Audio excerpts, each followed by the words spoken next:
পুরানো কালে এক দূরের গ্রামে নাইল আর তার স্ত্রী একটা সাধারণ কুঁড়েঘরে থাকত। লোকটা মাটির পাত্র বিক্রি করে কাজ করত, কিন্তু সব সময় অভিযোগ করত যে তার জিনিসের চাহিদা কম আর আয়ও দুর্বল। কাজ থেকে ফিরে সে একটা রুটি, এক মুঠো খেজুর আর একই পরিমাণ জলপাই নিয়ে আসত। এটাই ছিল তার আর তার স্ত্রী জায়নাবের খাবার যেদিন থেকে তারা বিয়ে করেছে। জায়নাব ছিল ঘরের মালকিন। সে তার বাবা মায়ের কাছ থেকে এই ঘরটা উত্তরাধিকার সূত্রে পেয়েছিল, কারণ সে তাদের একমাত্র মেয়ে ছিল। জায়নাব ছিল একজন বুদ্ধিমতী আর ধৈর্যশীল মহিলা। তার স্বামীর দুর্বল অবস্থা সত্ত্বেও সে ছিল কৃতজ্ঞা স্ত্রী, সন্তুষ্ট। সে আল্লাহর শুকরিয়া আদায় করত, তাকে ধন্যবাদ দিত আর সব সময় তার স্বামীর জন্য রিজিক বাড়ানোর আর তার কাজে বরকত দেওয়ার দোয়া করত। দিন মাস পার হয়ে গেল, কিন্তু অবস্থা যেমন ছিল তেমনই রইল। যখন তারা খাবার খেত, লোকটা দেয়ালে হেলান দিয়ে গভীর একটা দীর্ঘশ্বাস ছাড়ত, তারপর বলতো, আহা, আল্লাহ যদি আমাদের তার কৃপায় সম্মানিত করতেন তাহলে আমি পূর্ণ করতে পারতাম। জায়নাব অবাক হয়ে তার কথা শুনত, কিন্তু বুঝতে পারত না বা বোঝার ক্ষমতা রাখত না তার উদ্দেশ্য কি। কারণ সে জানত না তার স্বামী কি পূর্ণ করতে চায়, যেখানে সে তার দিনের শক্তিটুকুও রাখতে পারত না। এক রাতে যখন সেই দোয়া তার কানে বারবার পড়ছিল, সে বিষয়টা নিয়ে অনেক ভাবল। তারপর নিজের মনে বলল, আমার স্বামী সারাদিন পরিশ্রম করে, কিন্তু যা খায় তা তার জন্য যথেষ্ট নয়। সম্ভবত সে আমার চেয়ে বেশি ক্ষুধার্ত, আর আল্লাহর কাছে চায় যাতে সে তার ক্ষুধার্ত পেট পূর্ণ করতে পারে। সেই দিন থেকে সে তার নিজের অংশের খাবার তার সাথে ভাগ করে দিতে শুরু করল, ভেবে যে সে তার চেয়ে বেশি প্রাপ্য। কিন্তু দরিদ্র মহিলা জানত না যে তার স্বামী দারিদ্র্যের ভান করলেও নিজেকে কিছু থেকে বঞ্চিত করত না। সে প্রতিদিন বাজারে যেত, যেখানে সে তার মনের খাবার, ভাজা আর সেরা ধরনের খাবার পেত। তারপর সে বাড়ি ফিরত সাধারণ খাবার নিয়ে, যা পেট ভরাত না, দারিদ্র্যের ভান করে। কিন্তু জায়নাব দরিদ্র এটা জানত না, আর বাজারে যা খেত তার কিছুই পেত না। তার প্রতিবেশীরা লক্ষ্য করেছিল যে তার স্বামীর হাত সব সময় খালি থাকত, কিন্তু জায়নাব তাদের কোনো সাহায্য নিতে অস্বীকার করত, ভয়ে যে লোকে ভাববে তার স্বামী তাকে ক্ষুধার্ত রাখে। সে দাবি করত যে সে তার জিনিস কিনে তার জোব্বার নিচে লুকিয়ে রাখে। কিন্তু তার কোনো প্রতিবেশী তার বাড়ি থেকে খাবারের গন্ধ পায়নি, আর তারা তাকে নতুন কাপড় পরতে দেখেনি যেদিন থেকে তারা তাকে চেনে। এটা তাদের দুঃখ দিয়েছে তার জন্য, কারণ সে এখনও ছোট আর এমন জীবন প্রাপ্য নয়। দিন পার হয়ে গেল, আর তার স্বামী হঠাৎ অসুস্থ হয়ে বিছানায় পড়ে গেল। চিকিৎসা তার নিরাময় ব্যর্থ হল, এমনকি তার অসুস্থতা বেড়ে গেল আর সে মারা গেল। তখন জায়নাব কাঁদতে কাঁদতে বলল, আমি আমার রুটির অর্ধেক তার সাথে ভাগ করতাম আর চতুর্থাংশে সন্তুষ্ট থাকতাম, কিন্তু এখন আমি সেই চতুর্থাংশও পাব না। তারপর সে তার স্বামীর রেখে যাওয়া কয়েকটা দিরহাম খরচ করতে লাগল, যতক্ষণ না সেগুলো শেষ হয়ে গেল। সে বিভ্রান্ত হয়ে পড়ল, জানত না কি করবে, কারণ তার কোনো আত্মীয় ছিল না যাদের কাছে সাহায্য চাইতে পারে। জায়নাব যে এলাকার থাকত সেখানে একজন লোক ছিল, নাম আসিম। সে নির্মাণ কাজ করত, কিন্তু বেশিরভাগ সময় বেকার থাকত। তার কোনো বাড়ি ছিল না যেখানে আশ্রয় নিতে পারে। সে রাস্তায় বা এলাকার কারো বাড়িতে ঘুমাত। যখন সে বিধবার কথা শুনল, সে নিজের মনে বলল, আমি তার কাছে প্রস্তাব দেব আর তার হাত চাইব। এভাবে আমি আমার পরিবার গড়ব, যা আমি উপার্জন করব তা তার জন্য খরচ করব, আর আমরা তার আরামদায়ক বাড়িতে একসাথে থাকব। আসিম মসজিদের ইমামের কাছে গেল আর তাকে তার জন্য মধ্যস্থতা করতে বলল। যখন ইমাম জায়নাবকে তার মতামত জিজ্ঞেস করল আর তাকে বলল যে আসিম একজন ভালো চরিত্রের যুবক কিন্তু দরিদ্র, জায়নাব চিন্তা করার জন্য সময় চাইল। সে গ্রহণ আর প্রত্যাখ্যানের মাঝে দ্বিধায় ছিল, কারণ সে ভয় পাচ্ছিল যে তার সাথে তার অবস্থা আগের চেয়ে খারাপ হবে। কিন্তু তার বুদ্ধি তাকে বুঝালো যে জীবিত মৃতের চেয়ে ভালো, আর দারিদ্র কোনো দোষ নয়। গুরুত্বপূর্ণ যে সে একজন লোক যে তার সম্মান রক্ষা করবে, তার সম্মান রক্ষা করবে আর তার জন্য সময়ের সাথে সমর্থন হবে। তাই শেষ পর্যন্ত সে সম্মত হল আর ধারণাটা গ্রহণ করল। সে ইমামকে তার সম্মতির উত্তর পাঠালো। যখন এলাকার লোকেরা আসিমের বিয়ের কথা জানল, তারা তাকে সাহায্য করতে এগিয়ে এলো। একজন তাকে জোব্বা আর জুতো দিল, আর একজন তাকে হাম্মামে নিয়ে গেল আর তার জন্য খরচ করল। এলাকার নাপিত তার চুল আর দাড়ি ছাঁটল আর তার জন্য উপযুক্ত সুগন্ধি লাগালো, যা সে যে অনুষ্ঠানের জন্য প্রস্তুত হচ্ছে তার সাথে মানানসই। জায়নাব তার মায়ের পুরানো একটা পোশাক তার কাপড়ের বাক্স থেকে বের করল, গোসল করল, তারপর তার প্রতিবেশীরা এলো তাকে বিয়ের রাতের জন্য সাজাতে। কিন্তু সে তার উদ্বেগ লুকাতে পারেনি যে এলাকার মহিলারা তার থেকে উপহাস করবে, কারণ সে শুনেছিল যে আসিম রুক্ষ স্বভাবের লোক। কিন্তু যখন আসিম ঢুকল, সে অবাক হয়ে গেল যে সে একজন ভালো চরিত্র আর সুন্দর চেহারার যুবক। সে তাকে সালাম দিল আর একটা মোড়ানো উপহার দিল।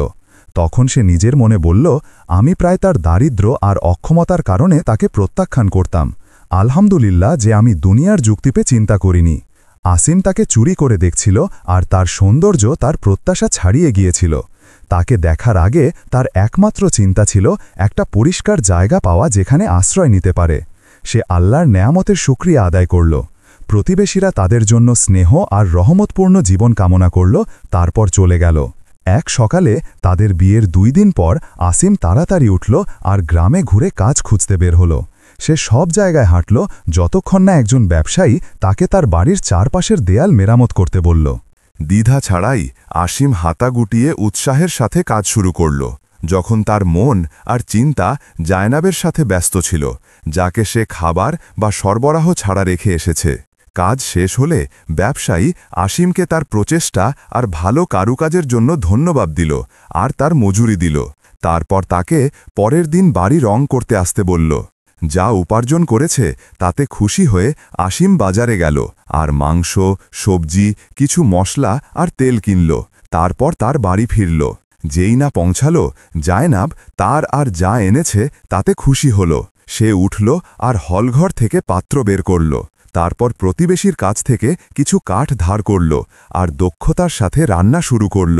এটা ছিল অনেক দিন পর প্রথমবার যখন বাড়িতে রান্নার আগুন জ্বলল আর জায়নাব তার বাড়ির ভিতরে খাবারের গন্ধ শুকল। খাবার পেকে গেলে তারা তাদের পেট ভরে খেল। তারপর তারা সেই নেয়ামতের জন্য আল্লাহর শুকরিয়া আদায় করল আর তাকে দোয়া করল যেন তিনি এটা তাদের ওপর স্থায়ী রাখেন। আসিম হাসতে হাসতে বলল, আজ রাতে আমাদের কাছে জেগে থাকার কিছু নেই, কিন্তু কাল আমি চা, চিনি আর সম্ভবত কিছু বাদাম কিনব। কিন্তু এখন আমি ক্লান্ত, ঘুমের তীব্র ইচ্ছা অনুভব করছি, কারণ কাল ভোরে অনেক কাজ আমার জন্য অপেক্ষা করছে। ভোরে মোরগের ডাকে আসিম উঠল। সে নামাজ পড়ল, তারপর কাজে বের হল আর সারাদিন অনুপস্থিত রইল। জায়নাব ক্ষুধা অনুভব করল, তাই পাত্রে যা ছিল তা খেল। তারপর সে বাড়ি পরিষ্কার করতে ব্যস্ত হল। সন্ধ্যায় সে তার স্বামীর শব্দ শুনল, তাই আনন্দে উজ্জ্বল হয়ে দরজা খুলতে ছুটল। আসিম 2টো ঝুড়ি ভর্তি সরবরাহ নিয়ে ঢুকল। সে খুশিতে তার স্ত্রীকে দেখছিল যে ঝুড়িগুলো পরীক্ষা করছে। তারপর হাসতে হাসতে বলল, যে ব্যবসায়ীর জন্য আমি বাড়ি রং করেছি সে ধনী আর উদার। দুপুরে সে আমাকে 1টা প্লেট মটরশুঁটি আর মুরগির রান দিয়েছিল, কিন্তু আমি এটা তোমার জন্য লুকিয়ে রেখেছিলাম। যখন সে আমাকে এটা করতে দেখল, সে আমাকে কারণ জিজ্ঞেস করল। আমি তাকে বললাম যে আমি আমার স্ত্রীর সাথে এটা ভাগ করতে চাই, তাই সে আমার ভালো কাজের জন্য আমাকে আশীর্বাদ করল। কাজ শেষ হলে সে আমাকে শুধু আমার মজুরি দিল না, বরং এতে একটা ঝুড়ি যোগ করল, যা বিভিন্ন ধরনের সবজি আর ফল ভর্তি। তারপর সে তার খামার থেকে একটা মুরগি দিল আর জোর করে বলল যে আমি তোমার কাছে ফিরব না যতক্ষণ না আমি মটরশুঁটির থালা তৈরির জন্য প্রয়োজনীয় সব উপকরণ সরবরাহ করি। আসিম খুশিতে চালিয়ে গেল। আমার ফেরার পথে আমি চা, চিনি, বাদাম আর কাঠ কিনলাম, আর আমার পকেটে এখনও আরও টাকা আছে। কিছুক্ষণ পর বাড়িতে মশলাদার মুরগির গন্ধ ছড়িয়ে পড়ল। শীঘ্রই তারা টেবিলের চারপাশে জড়ো হল, খুশিতে তাদের খাবার খেতে। তারপর তারা বাদাম ভাজা সহ চায়ের কাপ অনুসরণ করল। আসিম বাড়ি ফিরত না যতক্ষণ না তার হাতে রিজিক থাকত। এক সন্ধ্যায় সে জায়নাবকে কাপড়ের একটা টুকরো দিল আর তাকে বলল যে সে তার জন্য নতুন পোশাক সেলাই করুক তার পুরানো পোশাকের পরিবর্তে। কিছুদিন পর সে তার জন্য জুতো এনে দিল। দিনের সাথে সাথে তার অবস্থা উন্নত হতে লাগল আর তার মুখের উজ্জ্বলতা বাড়ল। এমনকি সে তার স্বামীকে এমন পরিমাণে ভালোবাসতে লাগল যা কল্পনা করা যায় না, কারণ সে তার হারানো জীবনের সব ক্ষতিপূরণ করেছে। সে তাকে সম্মান আর শ্রদ্ধায় সৈয়দ আসিম বলে ডাকতে লাগল। এক রাতে তাদের প্রতিবেশী মনসুর, যে একজন অহংকারী লোক ছিল, তার স্ত্রীকে আসিমের স্ত্রী তাকে এভাবে ডাকতে শুনল। সে রাগে ফেটে পড়ল আর তার স্ত্রীকে বলল, তুমি কি দেখেছ জায়নাব, উচ্চ বংশের মেয়ে গতকাল একটা ভবঘুরেকে বিয়ে করেছে আর এখন তাকে সাইয়াদ বলে ডাকছে। কিন্তু তার স্ত্রী জ্ঞানের সাথে উত্তর দিল, আসিম কি সেই লোকের চেয়ে ভালো নয় যে তাকে ক্ষুধায় ভাসতে রেখেছিল, যদিও আল্লাহ তাকে নেয়ামত দিয়েছিলেন? তাই কি নাকি আমি ভুল? সে সন্দেহের সাথে মাথা নাড়ল আর বলল, যখন জায়নাবের অবস্থা উন্নত হবে সে এই দরিদ্রের প্রয়োজন অনুভব করবে না আর সবাই তার মূলের কাছে ফিরে যাবে, এটাই রীতি। কিন্তু মনসুর জানত না যে জায়নাব আসিমের সাথে ছাড়া সত্যিকারের স্নেহ জানেনি। শুরুতে সে ভেবেছিল যে সে অন্য দরিদ্রদের মতো খায় ঘুমায়, কিন্তু দিনের সাথে সাথে সে আবিষ্কার করল যে সে ভালো বংশের আর ভালো গুণের। সে লক্ষ্য করল যে সে প্রতিদিন পড়ার জন্য বই রাখে। যখন সে সেগুলো খুলল সে দেখল যে সেগুলো চিকিৎসা বিজ্ঞানের বই, কিন্তু সে তাকে বলতে অস্বীকার করল কেন সে সেগুলো রাখে। জায়নাব একজন বুদ্ধিমতী মহিলা ছিল। সে তার স্বামী যা এনেছে তার কিছু সঞ্চয় করত কঠিন দিনের জন্য বা অতিথি আপ্যায়নের জন্য। দিনের সাথে সাথে তার কাছে অন্য মহিলাদের মতো সঞ্চয় হল, যেমন সুজি, খেজুর, তেল আর শুকনো মাংস। কিন্তু একদিন আসিম ভারী পাথরের বস্তা বহন করার সময় একটা বড় পাথর তার পায়ে পড়ল আর তাকে গভীর আঘাত করল। এটা তাকে বাড়িতে থাকতে বাধ্য করল, কাজ করতে অক্ষম হয়ে। দিন পার হওয়ার সাথে সাথে তার কাছে যা টাকা ছিল তা শেষ হয়ে গেল। সে দুঃখ পেল আর তার স্ত্রীকে বলল, যদি অবস্থা এভাবে চলতে থাকে তাহলে তোমাকে ক্ষুধা সহ্য করতে হবে আর আমি কিছু করতে অক্ষম। কিন্তু জায়নাব আত্মবিশ্বাসের সাথে হাসল আর বলল, চিন্তা করো না, হল ঘরে আমাদের জন্য যথেষ্ট আছে। প্রতিবেশী মনসুর তার প্রতিবেশীর অবস্থা জানত, কিন্তু সে তাকে দেখতে আসেনি বা সাহায্যের প্রস্তাব দেয়নি, আশা করে যে আসিম রাস্তায় ফিরে যাবে। কিন্তু আসিম ধৈর্যের সাথে তার আঘাত সহ্য করল আর তারা জায়নাব যা সঞ্চয় করেছে তা দিয়ে পুরো সপ্তাহ খেল, যতক্ষণ না সরবরাহ সম্পূর্ণ শেষ হয়ে গেল। তখন জায়নাব দৃঢ়তার সাথে তাকে বলল, চিন্তা করো না, আমি এলাকার মহিলাদের জন্য পশম কাটা আর জব পিষে কাজ খুঁজব। যিনি আমাদের সৃষ্টি করেছেন তিনি আমাদের নষ্ট করবেন না। আসিম এক মুহূর্ত চুপ করে থাকল, তারপর চিন্তা করে বলল, আমার জীবন সবসময় কঠিন ছিল। আমার বাবা ভেষজ আর ওষুধ বিক্রি করতেন। যখন আমি একটু বড় হলাম তিনি আমাকে ভেষজ চিকিৎসা শেখাতে পাঠালেন, কিন্তু তিনি দ্রুত অসুস্থ হলেন আর বেশি দিন বাঁচলেন না। তারপর আমার মা তার সাথে যোগ দিলেন। আমার ভাইয়েরা বাড়ি বিক্রি করল আর লুণ্ঠন ভাগ করে নিল, আমাকে আমার অংশ থেকে বঞ্চিত করল। আমি আমার চাচার কাছে থাকতে বাধ্য হলাম। একদিন তিনি আমাকে টাকার একটা থলে দিলেন আর আমাকে বললেন যেন আমি নিজের উপর নির্ভর করি, কারণ তিনি আর আমাকে আশ্রয় দিতে পারছেন না। যতক্ষণ না আল্লাহ আমাকে রিজিক দান করেন আমি একটা দোকান খুলব আর আমার বাবার চিকিৎসা সরঞ্জাম ব্যবহার করব, যা আমার চাচা বেসমেন্টে লুকিয়ে রেখেছে। আর এখন আমি তোমার প্রশ্নের উত্তর দিয়েছি। সে উত্তর দিল, কে জানে ভাগ্য আমাদের জন্য কি লুকিয়ে রেখেছে। যখন তারা কথোপকথন করছিল আসিম হঠাৎ একটা ছোট ইঁদুর দেখল যে দেয়ালের ফাটল দিয়ে লুকিয়ে আসছে। কিছুক্ষণ পর জায়নাব তার দিকে ঝাঁটা নিয়ে ছুটল আর রাগে চিৎকার করল।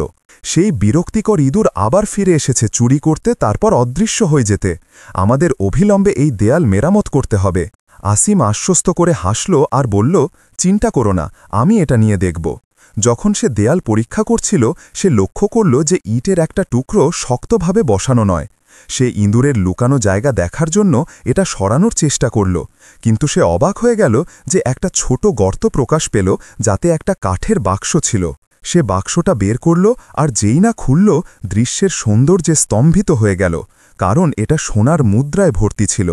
দ্বিধা ছাড়াই সে তার পকেট সোনায় ভরল, তারপর বাক্সটা তার জায়গায় ফিরিয়ে রাখল আর ইঁটটা তার ওপর রাখল, গোপন রেখে। তোমার কাছে টাকা কোথায় পেলে?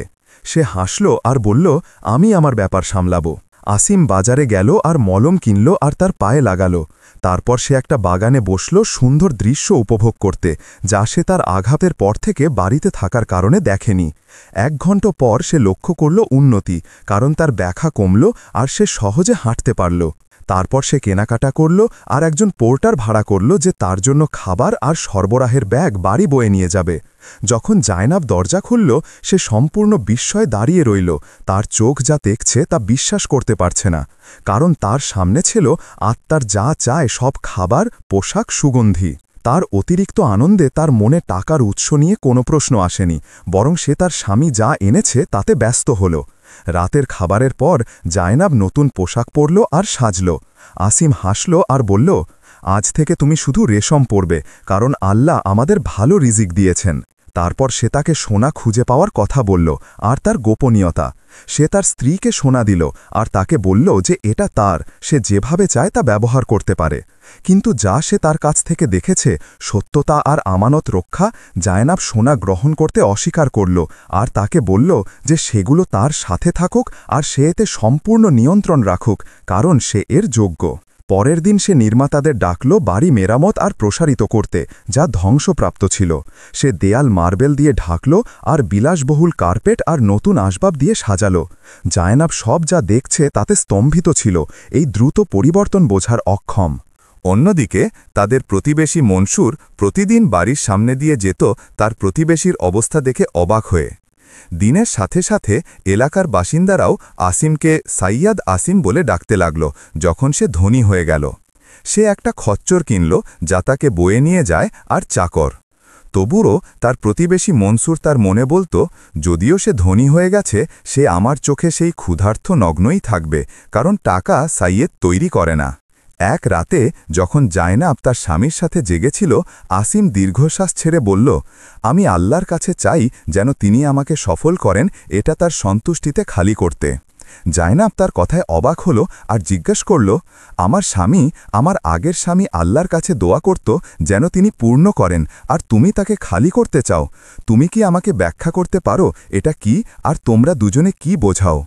আসিম হাসতে হাসতে উঠল আর বলল, যে সোনা আমি পেয়েছি তা তো আমার আগের স্বামীর।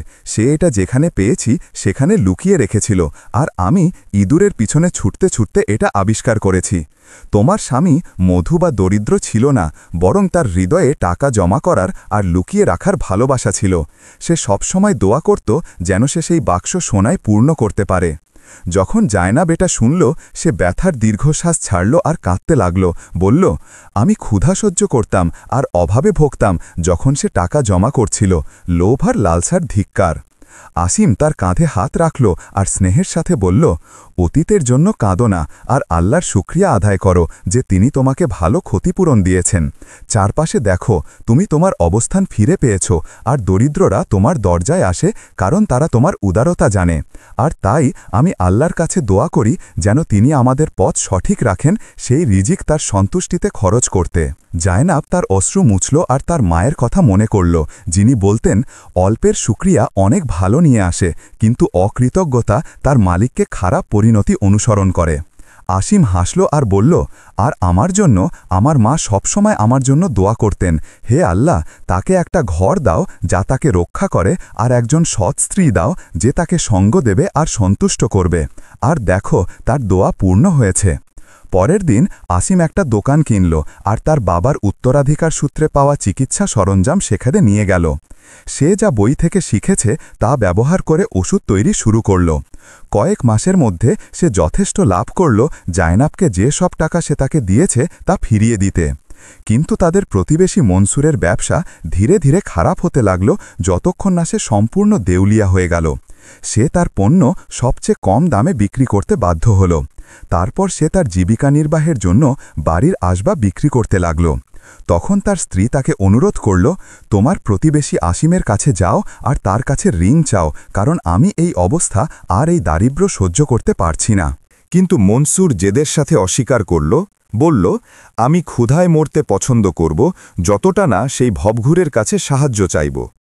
শেষ পর্যন্ত তার স্ত্রী তার ছেলেকে নিয়ে বাড়ি ছেড়ে চলে গেল আর তার বাবার বাড়ি ফিরে গেল। বেশি দিন লাগল না যতক্ষণ না ঋণদাতারা তাকে তাড়া করল, তাকে তার বাড়ি বিক্রি করতে বাধ্য করল। আর বিদ্রুপের বিষয়, আসিম নিজেই এটা কিনল। এভাবে মনসুর নিজেকে আশ্রয়হীন পেল। পরিচিতদের বাড়ির মাঝে ঘুরে বেড়াতে লাগল, যতক্ষণ না তারা তার থেকে ক্লান্ত হয়ে তাকে তাড়িয়ে দিল। একদিন যখন সে বাজারে তাকিয়েছিল, সে একজন ছেঁড়া কাপড় পরা লম্বা দাড়িওয়ালা লোককে দেখল যে ভিক্ষা চাইছে। যখন সে কাছে গেল, সে বুঝল যে এটা মনসুর। আসিম তার কাছে এগিয়ে গেল আর বলল, এখন আমাদের মধ্যে কে ক্ষুধার্ত নগ্ন? তুমি আমাকে গালি দিতে আর অবজ্ঞার কথা বলতে যখনই তুমি আমাকে রাস্তায় হুমাতে দেখতে। আর আমি সব সময় আল্লাহর কাছে দোয়া করতাম যতক্ষণ না তিনি আমার দোয়া কবুল করলেন আর আমার ভাঙা হৃদয় জোড়া লাগালেন। কিন্তু তুমি জায়নাবের স্বামীর সাথে যা ঘটেছে তা থেকে কিছু শিখোনি যতক্ষণ না তোমার পাড়া এলো। মনসুর দুঃখের সাথে তার দিকে তাকালো আর বলল, তুমি কি আমার উপর উপহাস করতে এসেছ? আসিম উত্তর দিল, আমার জিহ্বা উপহাস জানে না। আমার সাথে এসো, আমি তোমাকে তোমার বাড়িতে ফিরিয়ে নেব আর তোমাকে সম্মানজনক কাজ দেব। মনসুর তিক্ততার সাথে কাঁদল আর বলল, দেখা যাচ্ছে জায়নাব ঠিক ছিল যখন সে তোমাকে সৈয়দ বলে ডেকেছে। 1 মাস পর মনসুরের অবস্থা উন্নত হল আর সে তার স্ত্রী আর ছেলেকে ফিরিয়ে পেল। সে তার প্রতিবেশীদের প্রতি খারাপ আচরণের জন্য তৌবা করল, কিন্তু সে চুপচাপ থাকত, সারাদিন কাজ করত আর তার বাড়ি ফিরে ঘুমাত ছাড়া কোনো কথা বলতো না যতক্ষণ না প্রয়োজন হয়। এক সন্ধ্যায় তার স্ত্রী তাকে জিজ্ঞেস করল, তোমার চুপচাপ থাকা আমাকে উদ্বিগ্ন করে। আমি তোমাকে ভালো জানি, তুমি চুপ থাকো শুধু যখন কিছু পরিকল্পনা করো। সে রাগে চিৎকার করল, তুমি কি সন্তুষ্ট যে আমরা আসিমের চাকর হয়ে থাকব? আমি আমার ব্যবসা আর আমার বাড়ি ফিরে পাওয়ার পরিকল্পনা করছি, কিন্তু যে টাকা আমি সঞ্চয় করেছি তা যথেষ্ট নয়। তার স্ত্রী তাকে সতর্ক করল, সাবধান, আমাকে আবার ক্ষুধায় জড়িয়ে ফেলো না, আমি এবার তোমার বোকামি সহ্য করব না। কিন্তু সে উত্তর দিল না আর রাগে চলে গেল।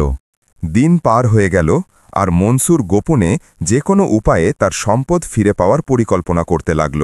এই সময়ে শহরের রাজার ছেলের অসুস্থতার খবর ছড়িয়ে পড়ল, যা ডাক্তাররা নিরাময় করতে অক্ষম। আসিম ওষুধ তৈরিতে দক্ষ হয়ে গিয়েছিল।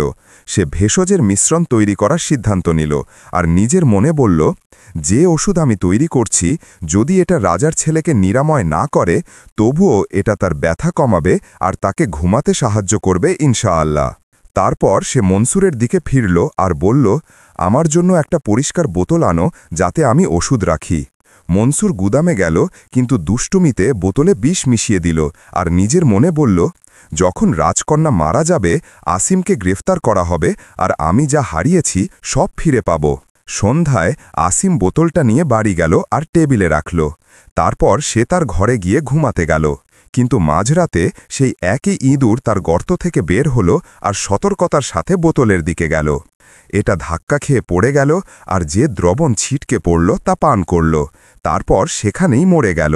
পরের দিন সকালে যখন আসিম উঠল, সে ইঁদুরকে মৃত দেখল আর দেখে মনে হল যে সে বোতলের বিষয়বস্তু পান করেছে। আসিম বুঝল যে বোতলে বিষ ছিল, যার উৎস সে জানত না। সে আল্লাহর শুকরিয়া আদায় করল যে তিনি তাকে ইঁদুর পাঠিয়েছেন এটা দেখানোর জন্য, নইলে সে রাজার সাথে অমীমাংসিত সমস্যায় জড়িয়ে পড়ত। তারপর সে আবার ওষুধ তৈরি করল আর রাজপ্রাসাদে নিয়ে গেল। পৌঁছানোর সময় রাজা তার মেয়ের বিছানার পাশে দাঁড়িয়ে উদ্বিগ্নভাবে তাকিয়েছিলেন। আসিম এগিয়ে গেল আর রাজকন্যাকে মিশ্রণের কয়েক ফোঁটা খাওয়ালো। কয়েক মিনিট পার হওয়ার আগেই সে ধীরে ধীরে চোখ খুলল আর দুর্বল কণ্ঠে বলল, বাবা। সবাই স্তম্ভিত হয়ে গেল আর শীঘ্রই তার মুখের রং উন্নত হতে লাগল। কয়েক ঘণ্টার মধ্যে সে বসতে পারল, প্রাসাদে প্রচণ্ড আনন্দের মাঝে। কিন্তু আসিম স্তম্ভিত হয়ে বোতলের দিকে তাকিয়েছিল আর নিজের মনে বলল, যে সংমিশ্রণ আমি তৈরি করেছি তা পুরো দিন আর বারবার ডোজের পরেই কার্যকর হয়। তারপর সে আল্লাহর শুকরিয়া আদায় করল আর তার সাফল্যের জন্য ধন্যবাদ দিল। এই সময়ে মনসুর রাজকন্যার মৃত্যুর খবরের জন্য অধীর আগ্রহে অপেক্ষা করছিল, কিন্তু সে ড্রামের শব্দ আর শহর জুড়ে তার নিরাময়ের ঘোষণা শুনে অবাক হল। সে উদ্বেগ অনুভব করল আর জিজ্ঞাসা করল কি ঘটেছে, কিভাবে সে মরেনি। পরের দিন আসিম তাকে দোকানে ডাকল আর শান্ত কণ্ঠে জিজ্ঞেস করল, গত রাতে কি তুমি বোতলটা এনেছিলে? মনসুর তোতলাতে তোতলাতে উত্তর দিল, হ্যাঁ, কেন জিজ্ঞেস করছো? আসিম জ্ঞানের সাথে হাসল আর বলল, গতকাল যে ওষুধ আমি তৈরি করেছিলাম তার রং বোতলে পরিবর্তিত হয়ে গিয়েছিল। একটা অদ্ভুত উপাদান যোগ করা হয়েছিল। আমাকে আবার ওষুধ তৈরি করতে হয়েছে। আর তুমি বোতলটা আনার সময় কোনো অদ্ভুত কিছু লক্ষ্য করনি? মনসুরের মুখ ফ্যাকাশে হয়ে গেল আর মনে হলো যেন সে ধসে পড়বে, কিন্তু সে নিজেকে সামলানোর চেষ্টা করল আর বলল, সম্ভবত বোতলটা দূষিত ছিল বা সম্ভবত এতে কিছু পড়েছে। আসিম তাকে সরাসরি মুখোমুখি করতে চায়নি, কিন্তু শান্ত সুরে বলল, সুবহান আল্লাহ, কখনো কখনো ইঁদুরও কিছু মানুষের চেয়ে দয়ালু হয়। সেই রাতে মনসুর ঘুমাতে পারেনি। আসিমের কথা তার কানে বাজছিল আর সে লজ্জায় তার হৃদয় ভরে গেল। সে তার অতীতের সব কাজ নিয়ে ভাবল আর কিভাবে সেগুলো তার ওপর দুর্ভাগ্য নিয়ে এসেছে। অবশেষে সে বুঝল যে তার লোভ তার ধ্বংসের কারণ ছিল। পরের দিন সে আসিমের কাছে এলো আর সব কিছু স্বীকার করল আর তার পায়ের কাছে পড়ে ক্ষমা চাইল।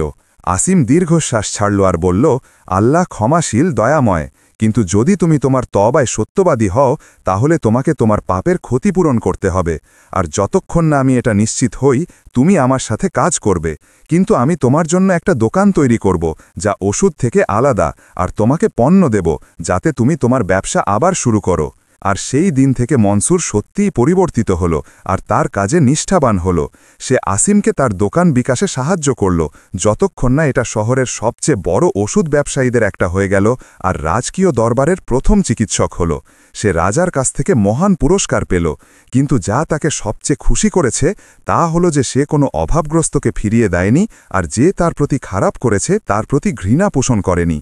কিন্তু অদ্ভুত বিষয় হল যে আসিম তার বাড়ি ফিরে যখন গেল সে সেই গর্ত পেল না যা থেকে সেই ইঁদুর বের হতো, আর মনে হলো যেন এটা কখনো ছিল না। আসিম বুঝল যে ইঁদুরটা পাঠানো হয়েছিল তাকে প্রথমবার সোনার দিকে নির্দেশ করতে, তারপর দ্বিতীয়বার বিষাক্ত ওষুধের বিপদ থেকে বাঁচাতে, তারপর এটা যেখান থেকে এসেছে সেখানে অদৃশ্য হয়ে গেল। সেই ইঁদুর আর তার ভূমিকা শেষ হয়েছে। সেখানে শেষ হয় আমাদের গল্প। আমি আশা করি যে গল্পটা তোমাদের পছন্দ হয়েছে, আর আমি আশা করি যে তোমরা আমাকে চ্যানেলে সাবস্ক্রাইব করে আর ভিডিওতে লাইক করে সমর্থন করবে। আর আল্লাহ চাইলে অন্য গল্পে তোমাদের চ্যানেল হাফিজি ভয়েস।